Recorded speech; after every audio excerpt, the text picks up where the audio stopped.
১৬তম football বিশ্বকাপ যা ১৯৯৮ সালে ফ্রান্সে অনুষ্ঠিত হয়েছিল। এই বিশ্বকাপ স্থায়ী হয়েছিল ১০ জুন থেকে ১২ জুলাই। প্রায় ৩২টি দেশ, ৫টি মহাদেশ থেকে এসেছিল ফুটবল বিশ্বকাপ খেলতে। এখানে মোট ম্যাচ সংখ্যা ছিল ৬৪টি এবং মোট গোল সংখ্যা ছিল ১৭১টি। ফাইনাল ম্যাচটি অনুষ্ঠিত হয় ব্রাজিল বনাম স্বাগতিক ফ্রান্সের মধ্য দিয়ে। স্বাগতিক ফ্রান্স তারা প্রথমবারের মতো বিশ্বকাপ ইতিহাসে ৩-০ গোলে তারা ব্রাজিলকে হারিয়ে তারা প্রথমবারের মতো শিরোপা ঘরে তোলে।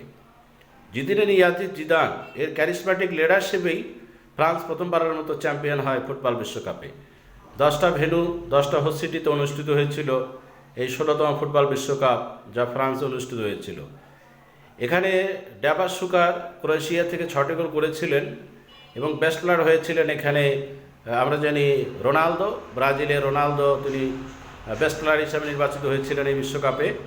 সর্বোপরি এই বিশ্বকাপ ছিল অত্যন্ত গুরুত্বপূর্ণ ফ্রান্সের জন্য, কেন তারা প্রথমবার বিশ্বকাপ। আমি আপনাদেরকে নিয়ে যাব ২০০২ সালের বিশ্বকাপে, যেখানে কোরিয়া জাপানে এই বিশ্বকাপ অনুষ্ঠিত হয়। আপনারা সকলেই ভালো থাকবেন।